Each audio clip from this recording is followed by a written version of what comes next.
Nel nome del Padre, del Figlio e dello Spirito Santo. La pace sia con voi.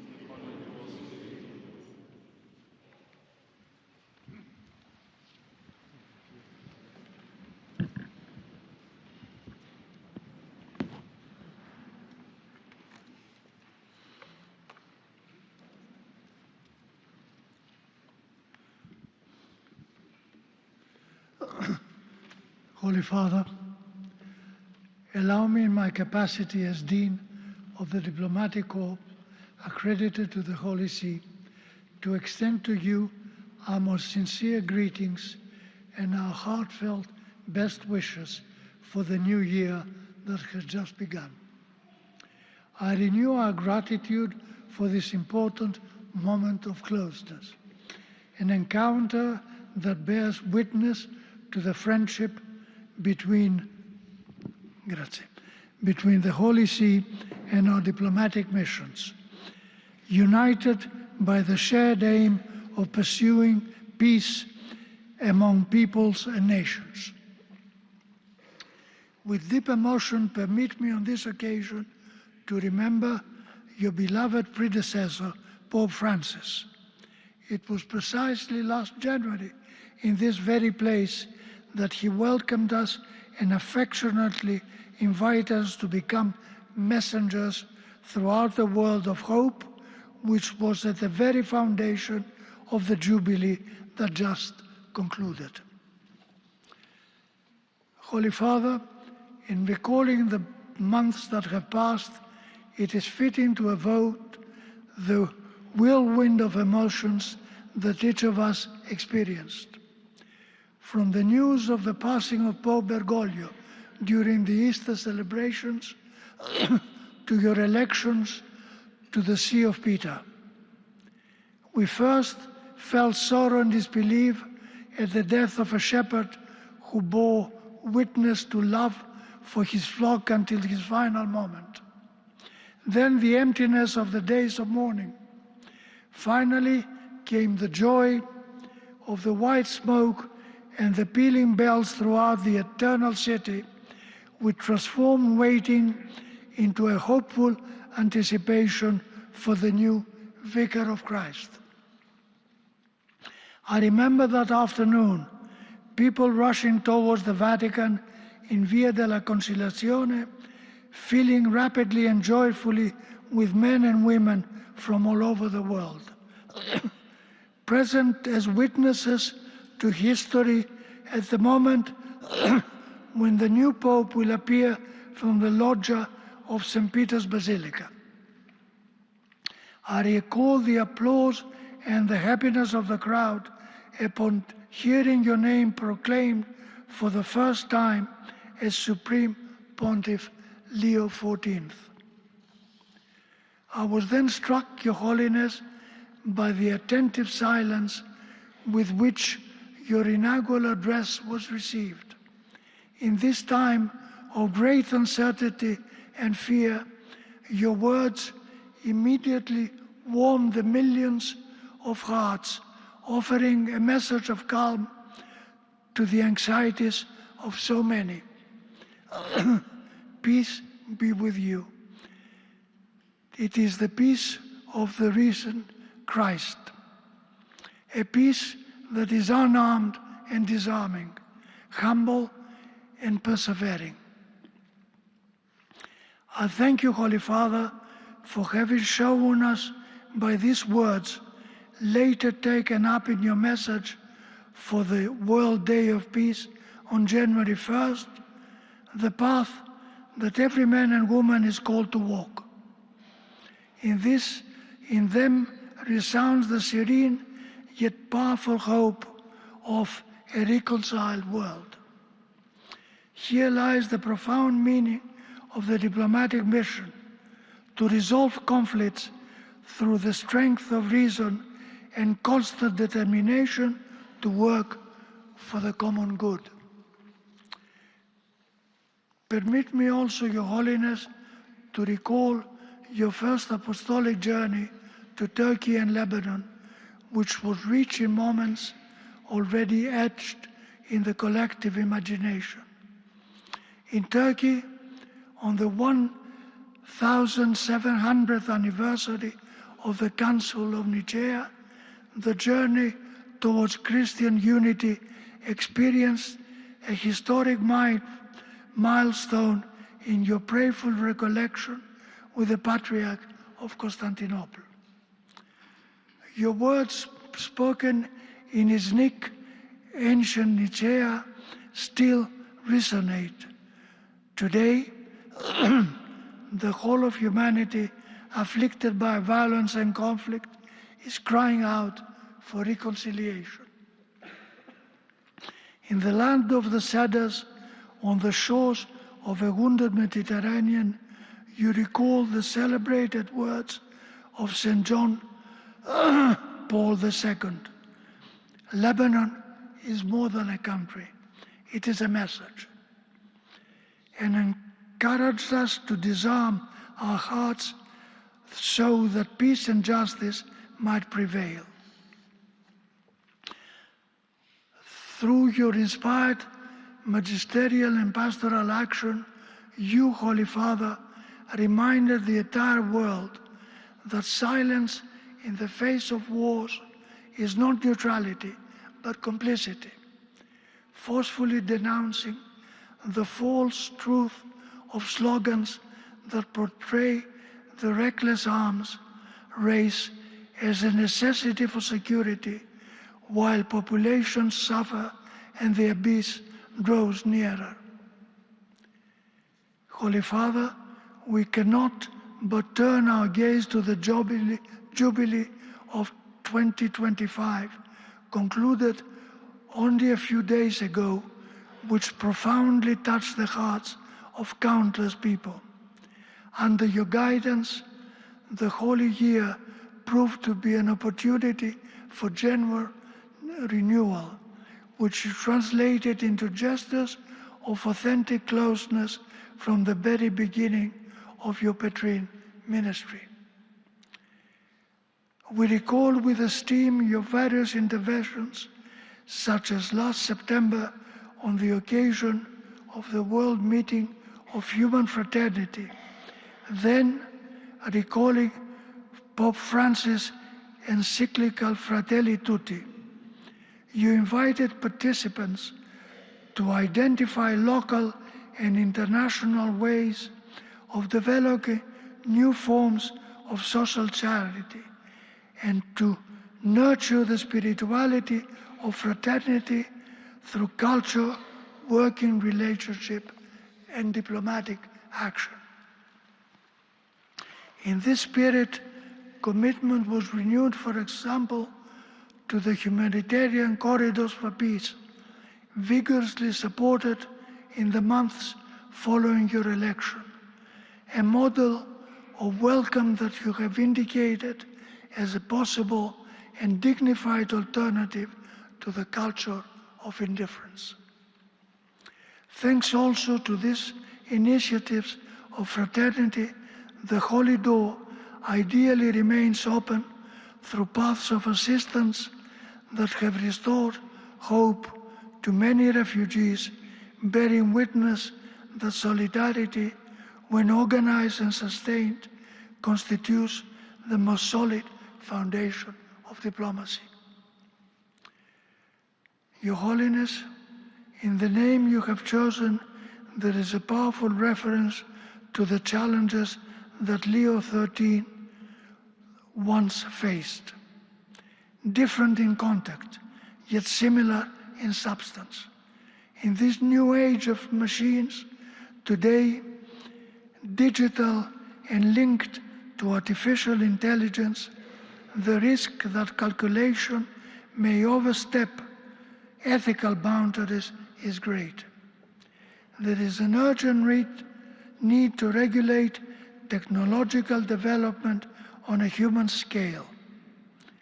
As you have repeatedly reminded us, artificial intelligence must not replace the human being, but remain at his or her service, reaffirming that data and creativity are not enough without an ethical orientation towards the integral development of the human person. It is precisely with our gaze fixed on the centrality of human person that I wish to express the condolences and closeness of the diplomatic corps to the young lives lost and injured and their families affected by the tragic accident that occurred in Crans-Montana, Switzerland. We pray for them and for the Venezuelan people, recalling your words that the good of the beloved Venezuelan people must prevail over every other consideration. This must lead to the overcoming of violence and to the pursuit of paths and justice of peace. Holy Father, I conclude with the hope that your actions may bear for all humanity the same fruitfulness that the thought of your spiritual father, St. Augustine, bore for the Church. Just as he was able to unite the wisdom of his time with the Christian creed, may you help the world to find true peace, integrating the countless human experiences with a universal message of fraternity capable of speaking to the heart of every man and woman on the planet.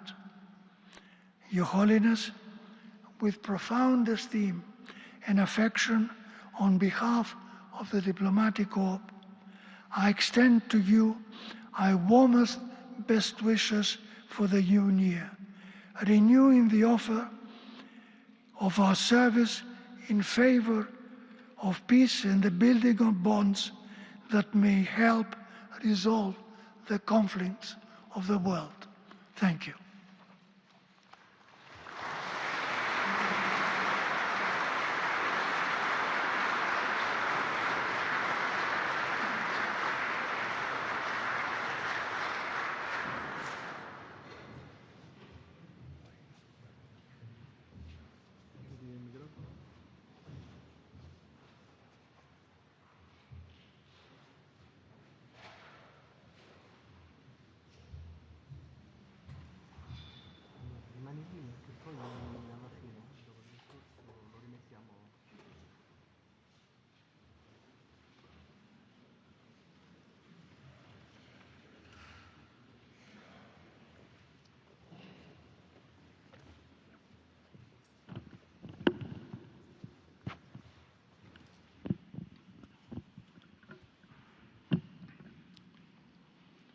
Your Eminence, Your Excellencies, distinguished members of the Diplomatic Corps, ladies and gentlemen, I would like to thank His Excellency, Ambassador George Poulide, Dean of the Diplomatic Corps, for his kind and respectful words on your behalf.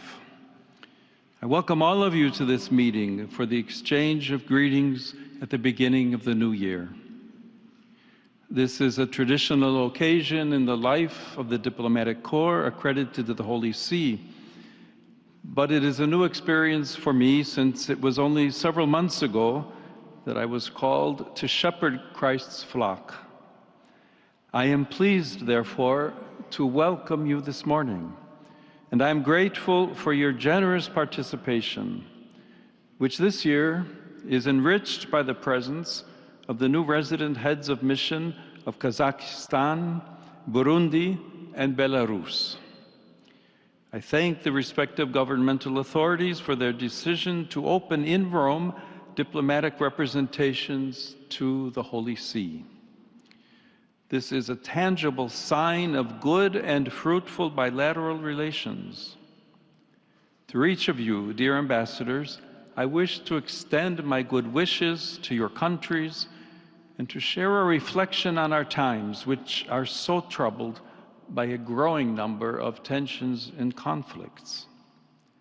This past year saw many significant events, beginning with those directly affecting the life of the Church, which experienced a profound jubilee and saw the return to the Father's house of my venerable predecessor, Pope Francis.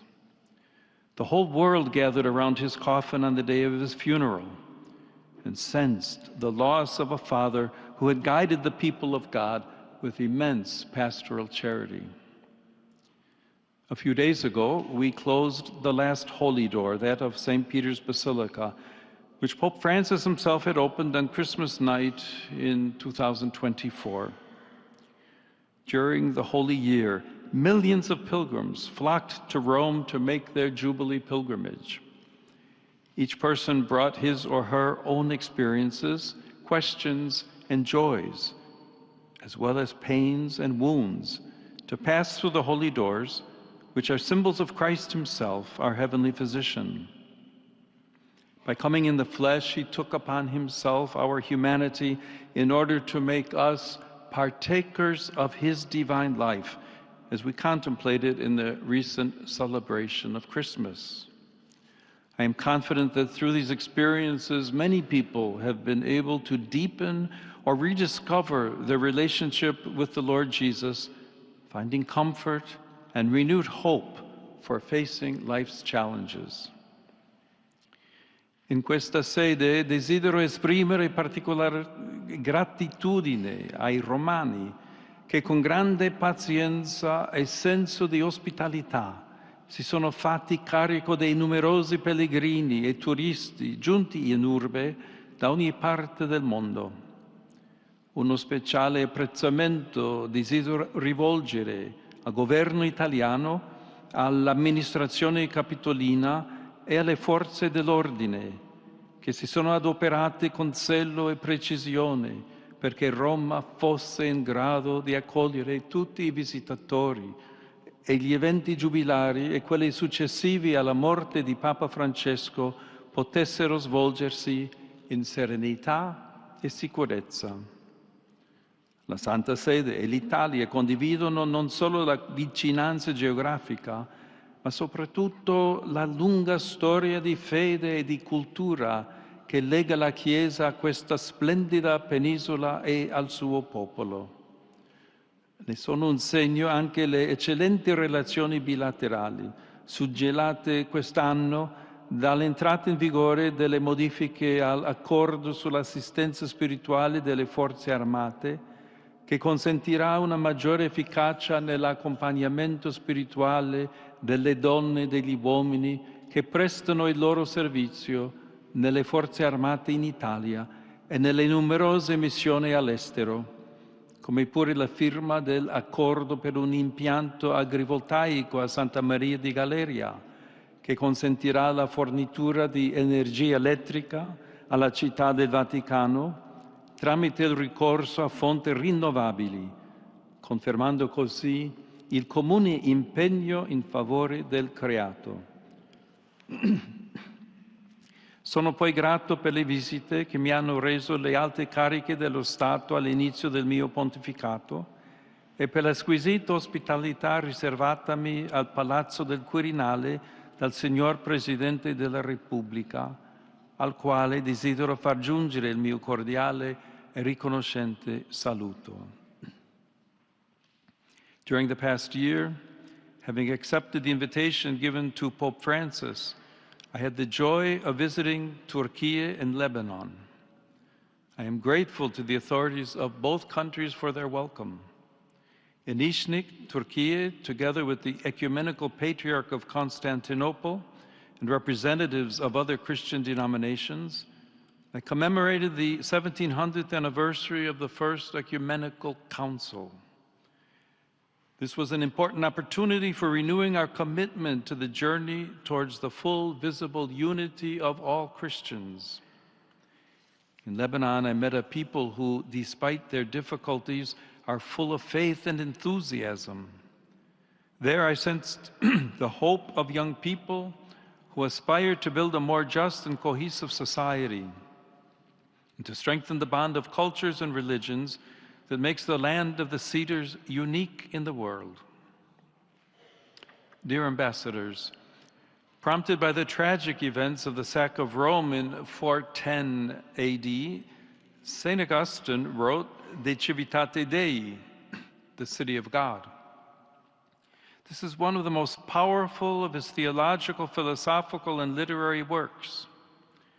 As Pope Benedict XVI observed, it is an impressive work crucial to the development of Western political thought and the Christian theology of history.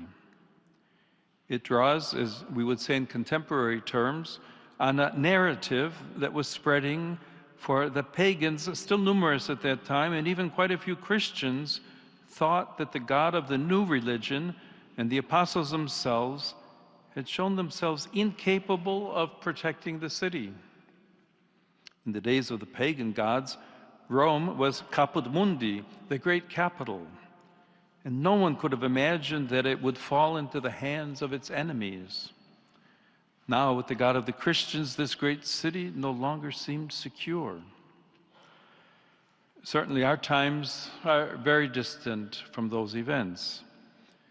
This is not simply a question of temporal distance, but also of a different cultural awareness and a development of categories of thought.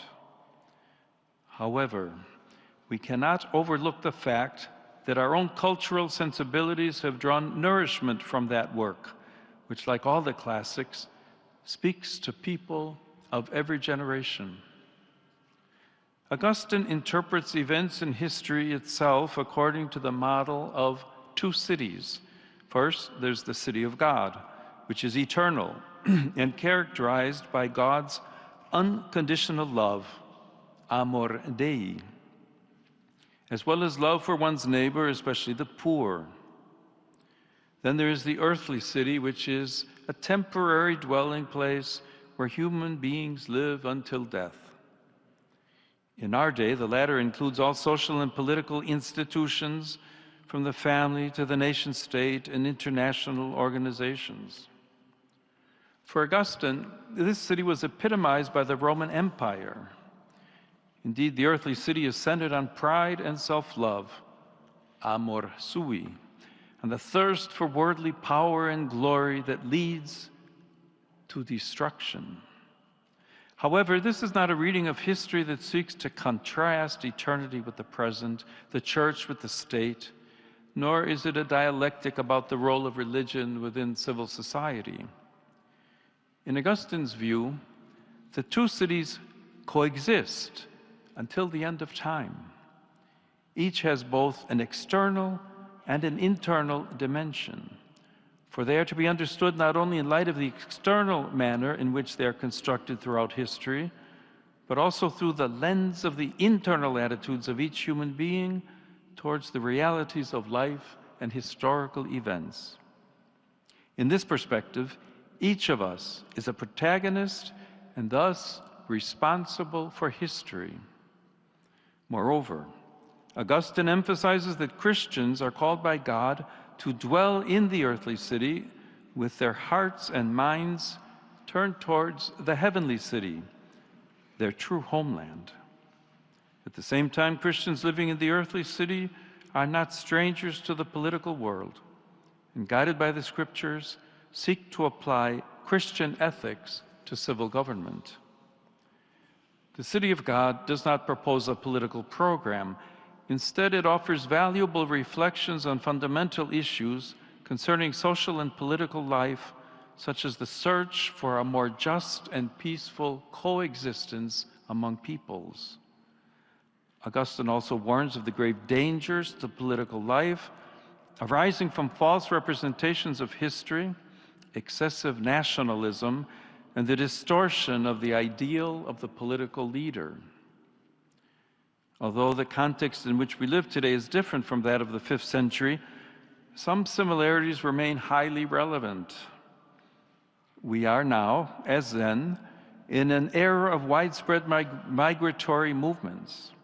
As then, we are living at a time of a profound readjustment of geopolitical balances and cultural paradigms. As then, we are, in Pope Francis' well-known expression, not in an era of change, but in a change of era. In our time, the weakness of multilateralism is a particular cause for concern at the international level. A diplomacy that promotes dialogue and seeks consensus among all parties is being replaced by a diplomacy based on force by either individuals or groups of allies. War is back in vogue, and a zeal for war is spreading. The principle established after the Second World War, which prohibited nations from using force to violate the borders of others, has been completely undermined. Peace is no longer sought as a gift and a desirable good in itself, or in the pursuit of the establishment of the ordered universe willed by God, with a more perfect form of justice among men and women. Instead, peace is sought through weapons as a condition for asserting one's own dominion.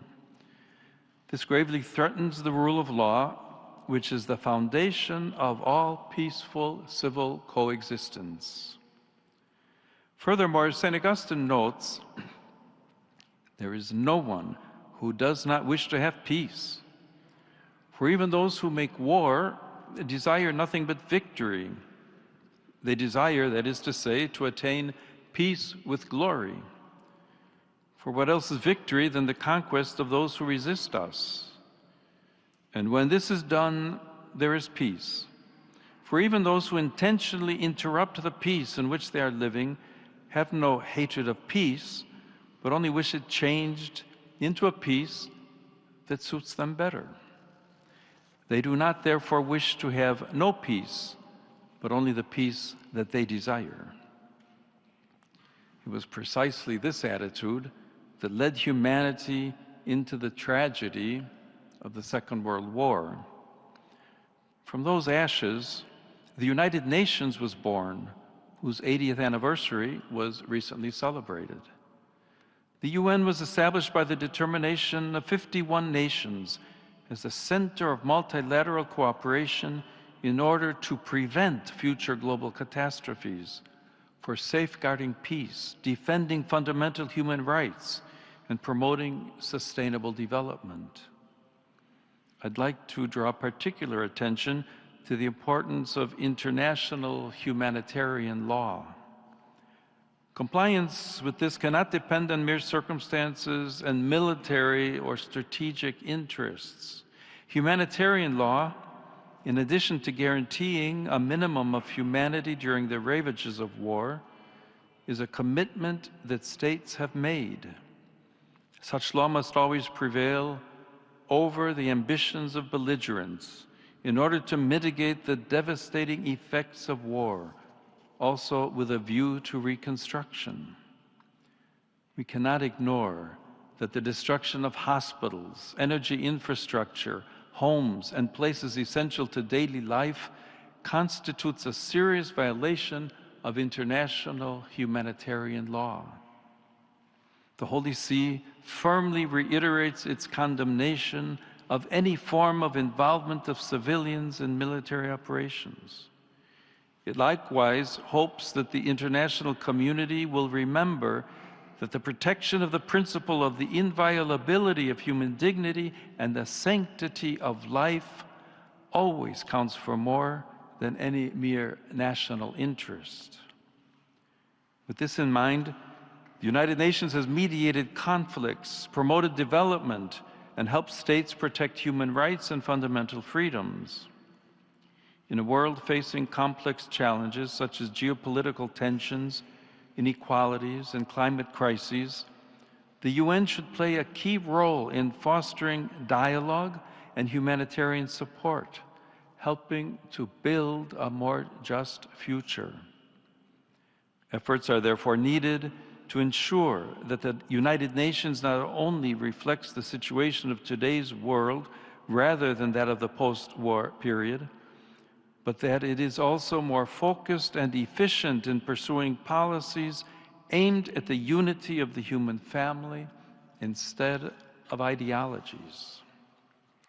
The purpose of multilateralism, then, is to provide a place where people can meet and talk, modeled on the ancient Roman Forum or the medieval square. At the same time, in order to engage in dialogue, there needs to be agreement on the words and concepts that are used. Rediscovering the meaning of words is perhaps one of the primary challenges of our time. When words lose their connection to reality, and reality itself becomes debatable and ultimately incommunicable, we become like the two people to whom St. Augustine refers, who are forced to stay together without either of them knowing the other's language.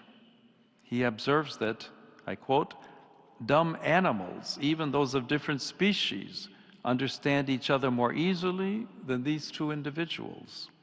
For even though they are both human beings, their common nature is no help to friendliness when they are prevented by diversity of language from conveying their sentiments to one another, so that a man would more readily converse with his dog than with a foreigner." End of quote. Today, the meaning of words is ever more fluid, and the concepts they represent are increasingly ambiguous. Language is no longer the preferred means by which human beings come to know and encounter one another. Moreover, in the contortions of semantic ambiguity, language is becoming more and more a weapon with which to deceive or to strike and offend opponents. We need words once again to express distinct and clear realities unequivocally. Only in this way can authentic dialogue resume without misunderstandings. This should happen in our homes and public spaces, in politics, in the media, and on social media. It should likewise occur in the context of international relations and multilateralism, so that the latter can regain the strength needed for undertaking its role of encounter and mediation. This is indeed necessary for preventing conflicts and for ensuring that no one is tempted to prevail over others with a mindset of force, whether verbal, physical, or military.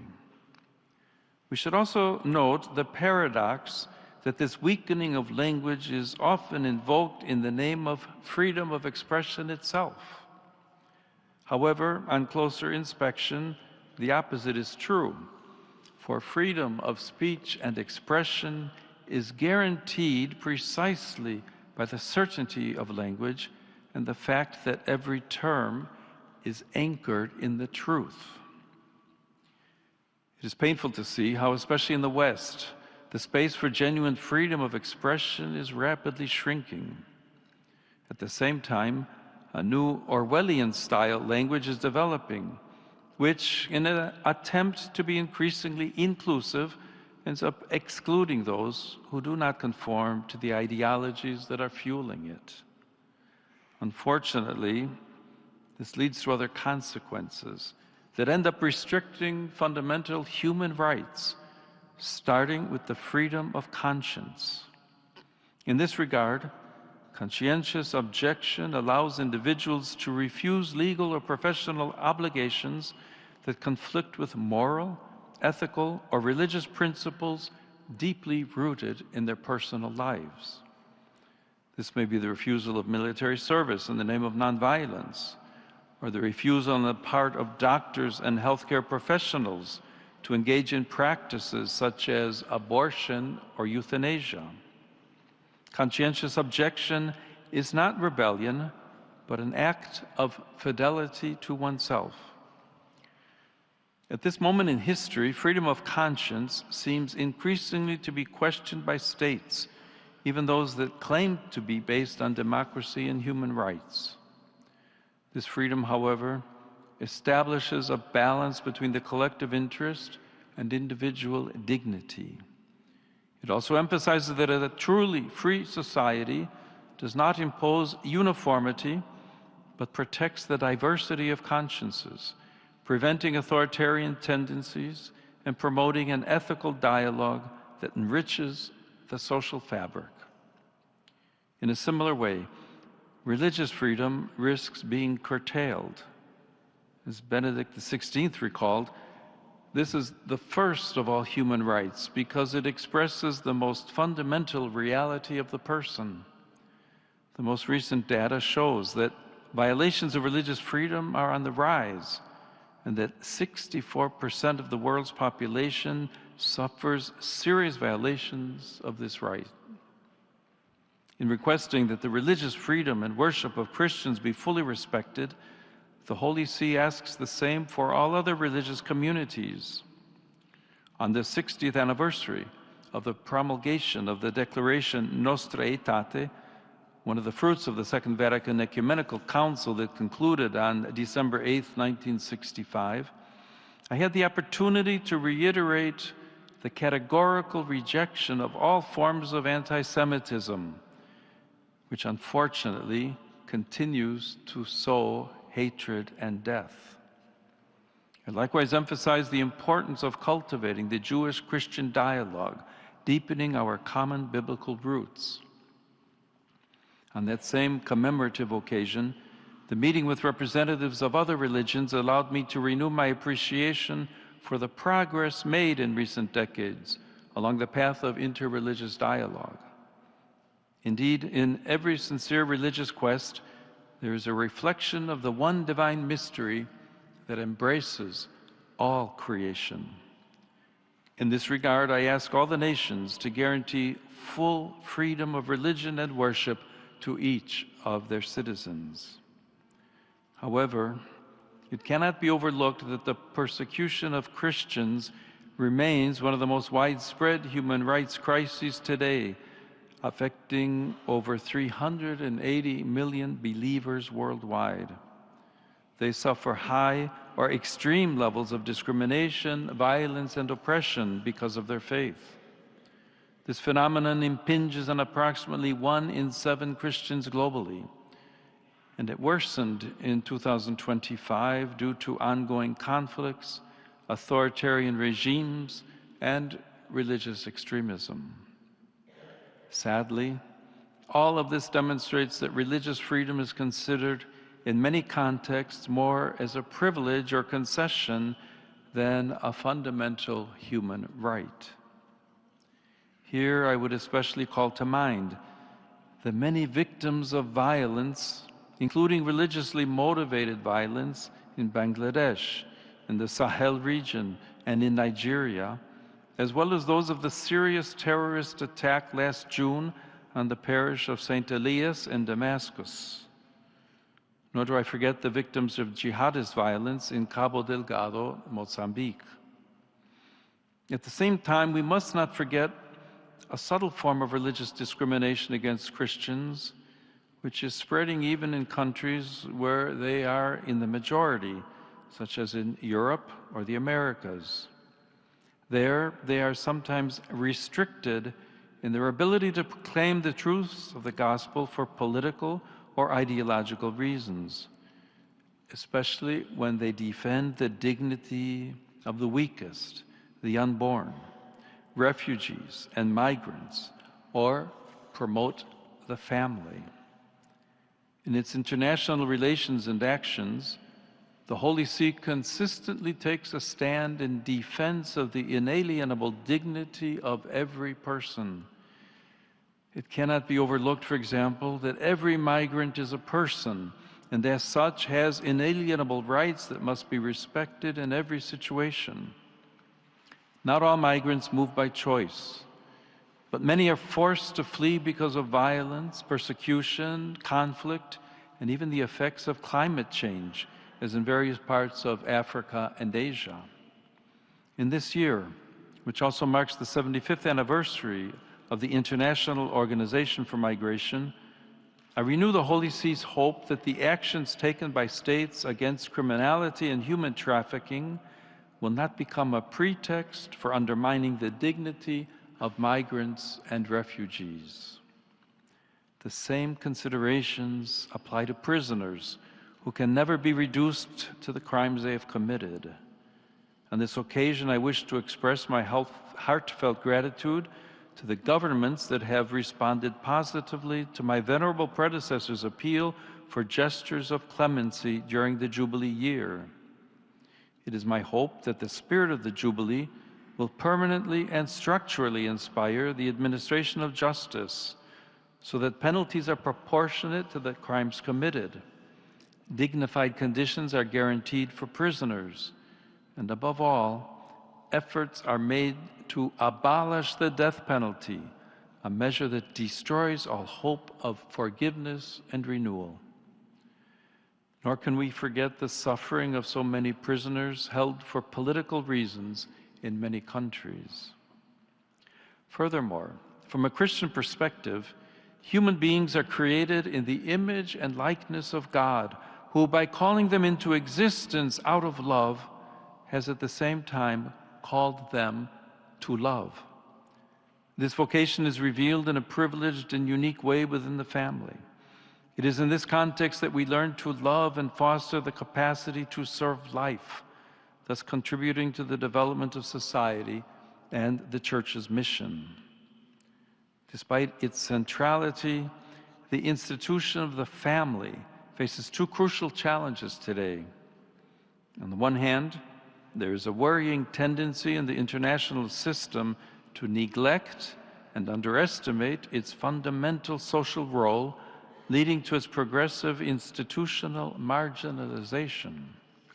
On the other hand, we cannot ignore the growing and painful reality of fragile, broken, and suffering families afflicted by internal difficulties and disturbing phenomena, including domestic violence. The vocation to love and to life, which manifests itself in an important way in the exclusive and indissoluble union between a woman and a man, implies a fundamental ethical imperative for enabling families to welcome and fully care for unborn life. This is increasingly a priority, especially in those countries that are experiencing a dramatic decline in birth rates. Life, in fact, is a priceless gift that develops within a committed relationship based on mutual self-giving and service.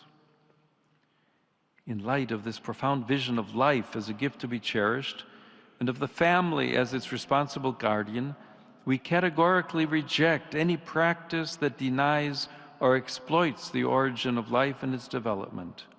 Among these is abortion, which cuts short a growing life and refuses to welcome the gift of life.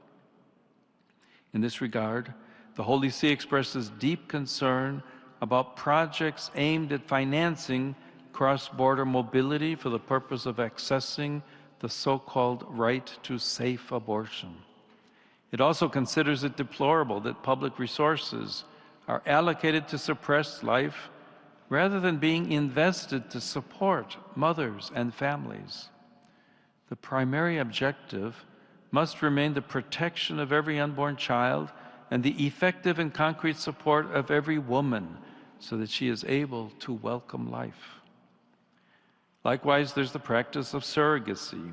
By transforming gestation into a negotiable service, this violates the dignity both of the child, who is reduced to a product, and of the mother, exploiting her body and the generative process and distorting the original relational calling of the family.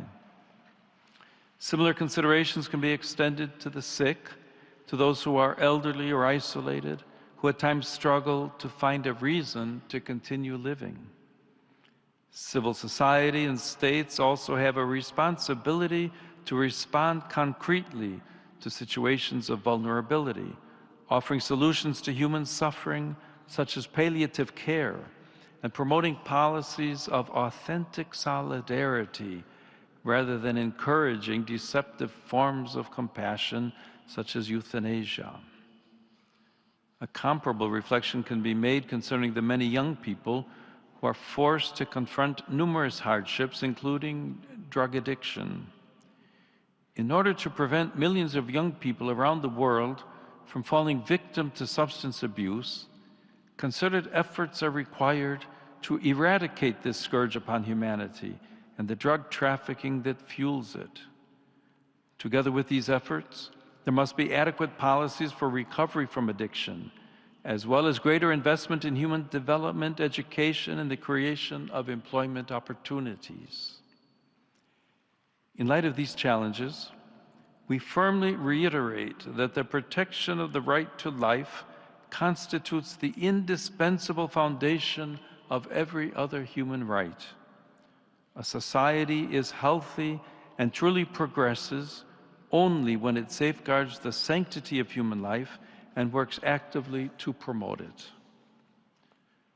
The aforementioned considerations lead me to believe that in the current context, we are seeing an actual short circuit of human rights.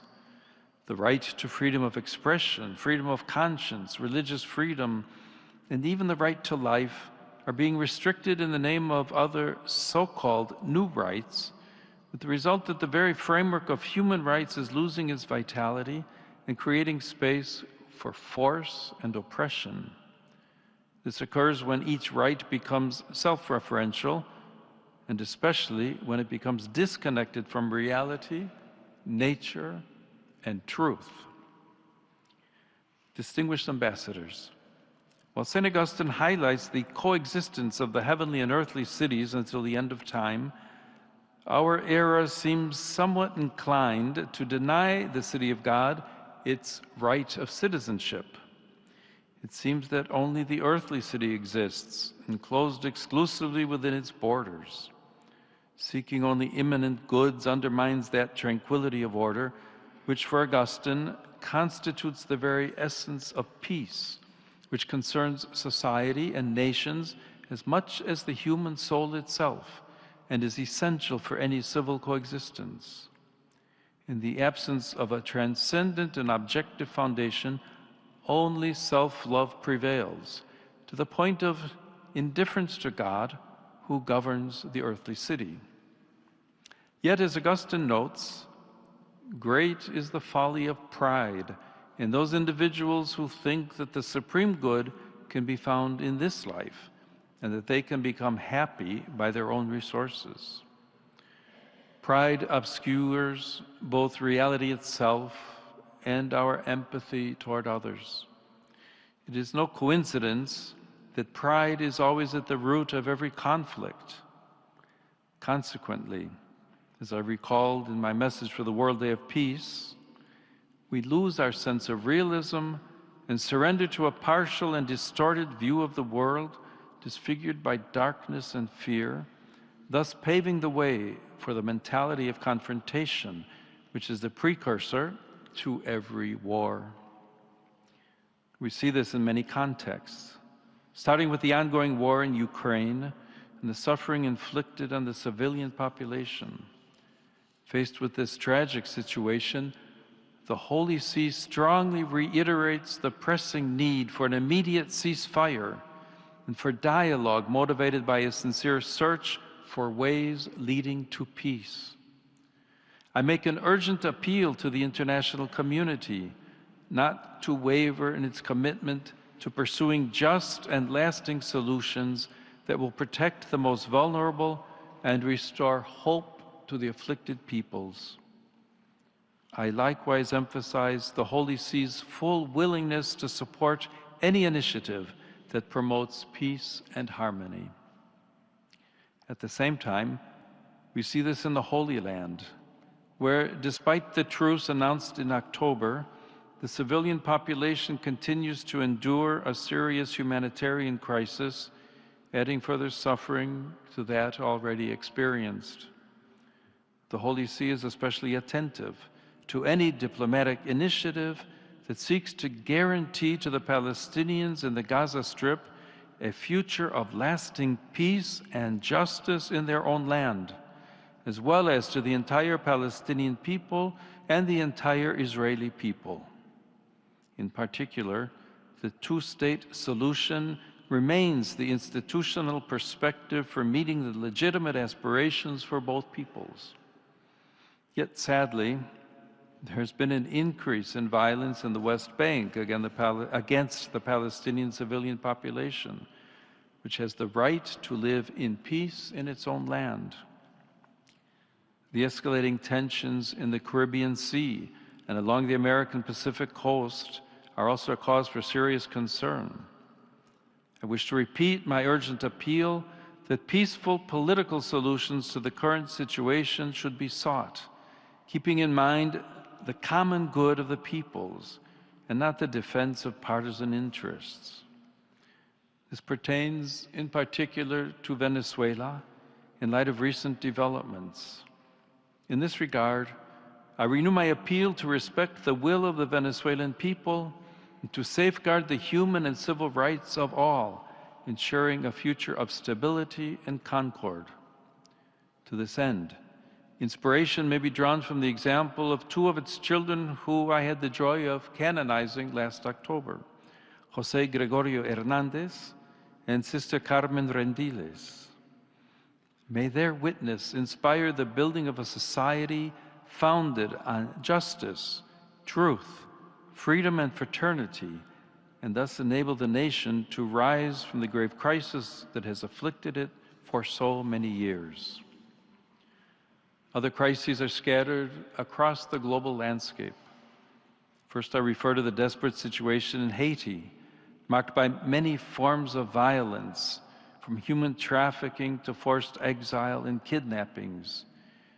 In this regard, it is my hope that with the necessary and concrete support of the international community, the country will be able to take the necessary steps as soon as possible to restore democratic order, end violence, and achieve reconciliation and peace. Nor can we forget the situation that has affected the Great Lakes region of Africa for decades, plagued by violence that has claimed many victims. I encourage the parties involved to seek a definitive, just, and lasting solution that will put an end to a conflict that has lasted far too long. Similarly, I think of the situation in Sudan, which has been transformed into a vast battlefield, as well as the continuing political instability in South Sudan, the youngest country in the family of nations, which came into being following the referendum 15 years ago. We cannot fail to mention the intensifying signs of tension in East Asia and to express hope that all parties involved will adopt a peaceful and dialogue-based approach to the contentious issues that are a source of potential conflict. My thoughts turn in particular to the grave humanitarian and security crisis afflicting Myanmar, which is further aggravated by the devastating earthquake last March.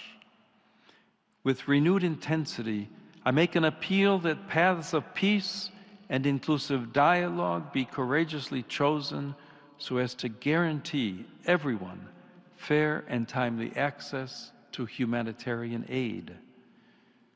To be authentic, democratic processes must be accompanied by the political will to pursue the common good, to strengthen social cohesion, and to promote the integral development of every person. At the heart of many of the situations I've mentioned, we can see something that Augustine himself pointed out, namely the persistent idea that peace is only possible through the use of force and deterrence. While war is content with destruction, peace requires continuous and patient efforts of construction as well as constant vigilance. Such efforts are required of everyone, starting with the countries that possess nuclear arsenals. I think in particular of the important need to follow up on the New START treaty, which expires in February. Indeed, there's a danger of returning to the race of producing ever more sophisticated new weapons, also by means of artificial intelligence. The latter is a tool that requires appropriate and ethical management, together with regulatory frameworks focused on the protection of freedom and human responsibility. Dear ambassadors, notwithstanding the tragic situation before our eyes, peace remains a difficult yet realistic good. As Augustine reminds us, peace is the aim of our good, because it is the very aim of the city of God, to which we aspire, even unconsciously, and of which we can enjoy a foretaste even in the earthly city. During our pilgrimage on this earth, peacemaking requires humility and courage. The humility to live truthfully and the courage to forgive. In the Christian life, we see these virtues reflected at Christmas, when truth, the eternal Word of God, becomes humble flesh. And at Easter, when the condemned righteous one forgives his persecutors and grants them his life as the risen one. Moreover, if we look more closely, there is no shortage of signs of courageous hope in our time, and we must constantly support them. I think, for example, of the Dayton Accords, which 30 years ago put an end to the blood-stained war in Bosnia and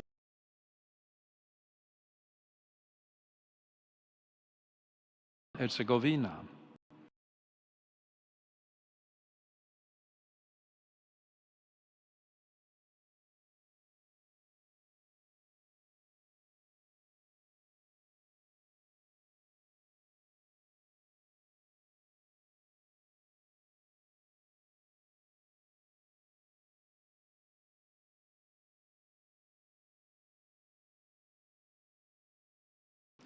Despite difficulties and tension,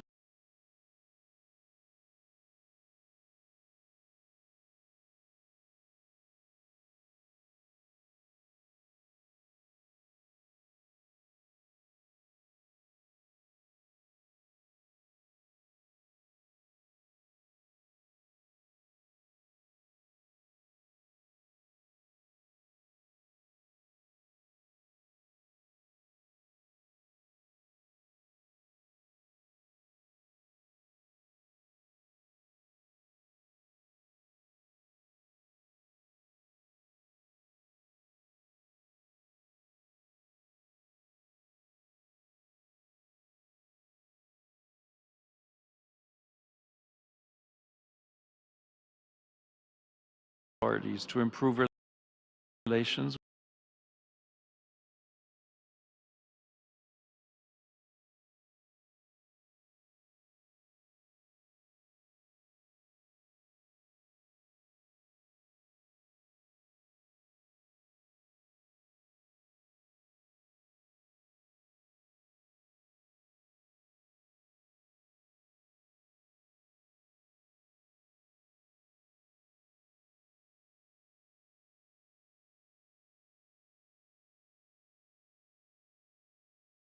Courage to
segreteria de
Nel nome del Padre, del Figlio e dello Spirito Santo.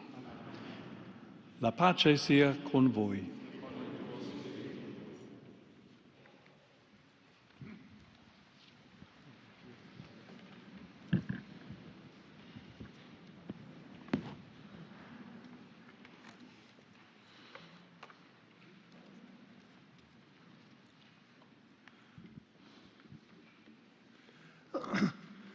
Holy Father, allow me in my capacity as Dean of the Diplomatic Corps accredited to the Holy See to extend to you our most sincere greetings and our heartfelt best wishes for the new year that has just begun.